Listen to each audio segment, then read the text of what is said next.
Hey guys, and welcome back.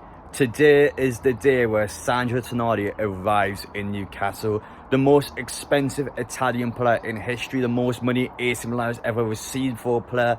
He will be in Newcastle in a few hours time, and that means for me it's going to be a double upload on the channel today. Tonali will be going to the training ground, he'll be going to St James's Park, he'll get his pictures taken, and the media team at Newcastle over the next couple of days will start posting those interviews, videos, images online.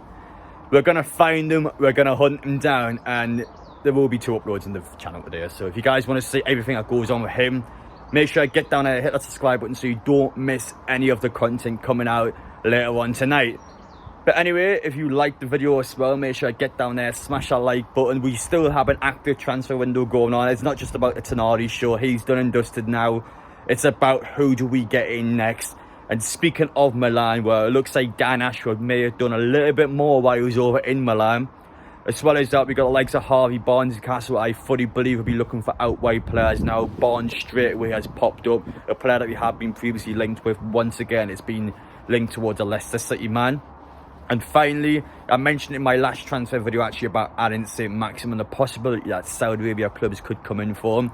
And it's almost as if these journalists have watched my video because, well, it seemed to have come out now that Saudi Arabia clubs are interested in Saint-Maximin. So we'll get through everything you need to know. Saint-Maximin has also responded to a post, so we're going to see it all.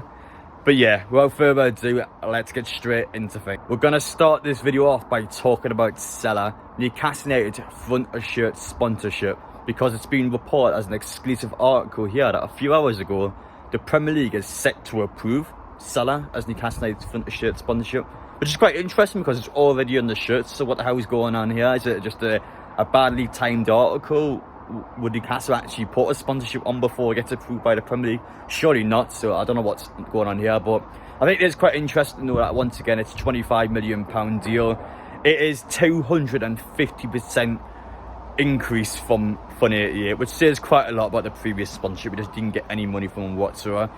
And of course, you've seen it, the backlash on social media. Well, hang on, you're owned by the PAF. This is a Saudi Arabia-based company. Oh, it's sports washing, it's disgusting, it's money laundering, it's this, it's that. Oh, it's all this allegations popping out. It's hilarious. Bring it on, rival fans. They hate the fact that Newcastle's in the Champions League, and now they hate the fact that Newcastle actually have a sponsorship that gives them a good amount of money. So, I mean, hypocrites out there, they can whinge all at one, but I just wanted to put that on quickly just to address it in case anyone wanted to know. As for the player side of things, we're going to talk about adding Saint-Maximin first, because to be honest, this one's a bit of a headache for me. I'm sick of talking about him, but as I said in my last video about him actually, that I think at the minute he's probably more likely to stay than leave. But if a Saudi Arabia team comes in, which to be fair, considering, well, how it's been in the transfer market so far, it's something that's quite likely to happen.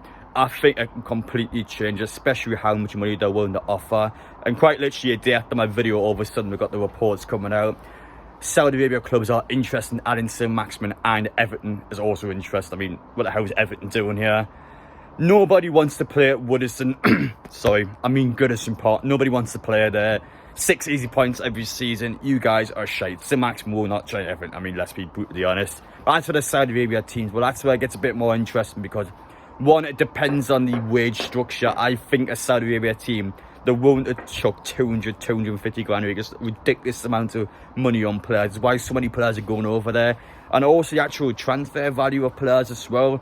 Let's say Saint-Maximin's worth around £30 million in today's transfer market. A Saudi Arabia team is likely to pay somewhere between £45 to £50 million. It's an absolute no-brainer for a team like Newcastle. So if a Saudi Arabia team was to put that kind of money in, I think it's going to be hard to see Newcastle keep a hold on it, to be honest. It's just going to be an offer too good to turn down. But as for the Saint-Maximin side of things, where you put an Instagram post on yesterday being a bit cryptic, and a Newcastle fan actually posted it on social media, Saint-Maximin then responded with the eye emojis. I mean, I have not been sick of those eye emojis. Every single transfer window, they constantly pop up. But yeah, I thought I'll update you on that anyway, because Saint-Maximin's still been quite cryptic, and he's implying certain things to fans. But again, I I can't really take it the word, to be honest, because he's done this quite a bit during the window, but I just want to update he's once again in his current situation. It's now time to talk about incoming signings. There's actually quite a few to talk about, so we're going to begin off with the academy players, superstars going through the ranks. There's one from Milan and one from Sunderland. So let's start with the lesser of the two cities, to be honest. We'll start with Sunderland. We've got Chris Rigg, the current 16-year-old lad. Someone that is a Newcastle United fan. I think in the back of one of my vlogs from outside St James's Park, you can actually spot one of them. I think you guys have took screenshots of it and then pointed out to me, because obviously I don't know. But this is someone that is playing regular football for Sunderland, or in and around the team at least, and he's actually turned down Newcastle and Manchester United to stay at Sunderland for at least the next couple of seasons, which, to be honest, is actually a good move for him, because one, Newcastle's academy is crap, let's be brutally honest, and two, Manchester United's academy is probably one where he's not going to get enough game time at. So it's a case where I know it's probably a good opportunity now to take some pop shots at Sunderland, but honestly, he's going to be someone in and around the first team, playing championship football. That's good experience under a belt for someone of his age, so it's actually a good move for him to do. But one, I definitely expect in the future, at least on his side of things, he'll want to join Newcastle United, so we'll see whether he's good enough in the future, but all the best to him. And secondly, we've got Kevin Sefi, I believe that's how you pronounce it, across from Inter Milan. So apparently Dan Ashford wasn't only going across for Tonali when he went to speak to Tonali's age, he's also been inquiring as well about the possibility of bringing Kevin in. Someone that's went from Shamrock Rovers to Inter Milan to a potential Newcastle United. What a mental career that is for an 18-year-old. So we'll see what happens here. Someone that seems to have a lot of potential. Again, I'm not going to BS this, I've never heard of Kevin Sefi in my life, but someone that has been proclaimed to be a very good player. So we'll see how this one goes. But again, it's interesting to see it. Newcastle are potentially going down the Milan route, but it's the AC's into this time. So we'll see how this transpires. But I think it's important to know that Newcastle is still heavily going out in the transfer market, even around the academy as well. As for the first team signs, as expected, there's been God knows how many links when it comes towards Newcastle United players from journalists online, and I will always say to you guys watching this video, take it with a pinch of salt. I think nowadays, with the fact Newcastle has so much money, we're quite an attractable football club. It'll be one of them ones where it's just quite easy for all people to link us to God knows who. So I do always tell you to watch out. But there's a couple of links in particular I do want to kind of talk about. The first one being Anders Nikon, Denmark international, playing for Crystal Palace. This one will be quite tricky because he's only been there for a year, but someone I have watched a decent amount for Palace last season. I like him a lot. I think he's a great player. I think he's a fantastic centre-half, and he's someone that I think is smart if we could potentially get it over the line now. Someone we have over Crystal Palace, of course, is the Champions League football. I think Newcastle just are a better club than Palace, to be brutally honest. And it's one of them ones for us where if the opportunity's there, we can get him for a decent price, then I think it's a no-brainer. Fabian Shaw, again, he's in his 30s, someone that I think has nagging injuries all season long. It's quite important that you give him a bit of a rest from time to time, and I think someone eventually, a guy like Anderson, could overrule him and get into the first team. So someone I would definitely keep an eye on.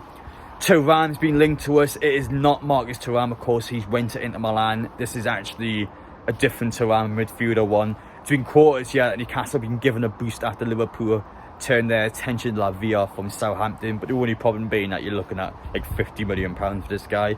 I can't see Newcastle spending that on two separate midfielders now.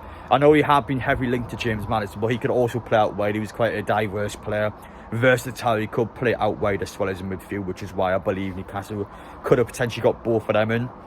But the problem with this guy is he just can't do that. So I don't think Newcastle will get two central players. I think Newcastle's midfield, to be fair, is actually quite stacked. I think it'll probably one player for being a perfect midfield, with just one more squad depth-ish player to get in there, and maybe in a low. I think Gallagher and Phillips, we obviously talked about the last video. Phillips, I think, would start, but I definitely think one of them on loan, if possible, would be a perfect midfield. But as for Thuram, yeah, I don't think it's realistic. And again, it's probably one of them ones you're going to see in social media constantly. And finally, last but not least, we have Harvey Barnes. Once again, in our Leicester City player. He's just been relegated to the Championship. He's going to leave in his transfer window. And just like Maddison, he'll attract a lot of attention from Premier League clubs. And Newcastle, I am certain Newcastle are going to be in for out-wide players. Now, I think that is definitely an area we need to invest in. Now, I've seen on social media that a lot of Newcastle United fans don't want Harvey Barnes. And I think this guy here made quite a good example that Almiron, Saint-Maximin, Gordon and Murphy have got a combined 83 goals in assist contribution together, and Harvey Barnes has 60 on his own. So even though you guys might not like him, the stats don't lie. Harvey Barnes, he scored 13 goals last season. That's more than any outright player at Newcastle. He's someone that I think is good. I don't know why people don't like him. I think for the price you can get him in for, it's a bit of a no-brainer. I think he's someone that will be good. I think someone that Newcastle definitely need. We need dedicated goal scorers out wide, and he's someone that seems to be able to do that based on his history with Leicester City. So this will be an interesting one again. It does depend on who wants him, how much Newcastle are willing to pay. Leicester, as long as they don't take the piss once again like they did with James Maddison. But to be fair, you've seen a team like Tottenham come in and they pay stupid money. So it's a situation where as long as Newcastle don't have any competition like that, where it's a team willing to overspend, I think this is definitely one I can see Newcastle actually going in for. Someone that I think will be a good addition. And you guys might not agree with that, but I think he's someone that would settle in well, and I think he's someone that we need going forward. But anyway, that's it. There are a lot to talk about there. I had a lot of different players to get through. But hopefully you've enjoyed watching that. There's plenty of Newcastle United discussion at the minute. We've got one through the door now. Who is next? That is the main question. And let me know down in the comment section, guys, your thoughts on this video. Take care, and we'll see you for a second upload later on tonight.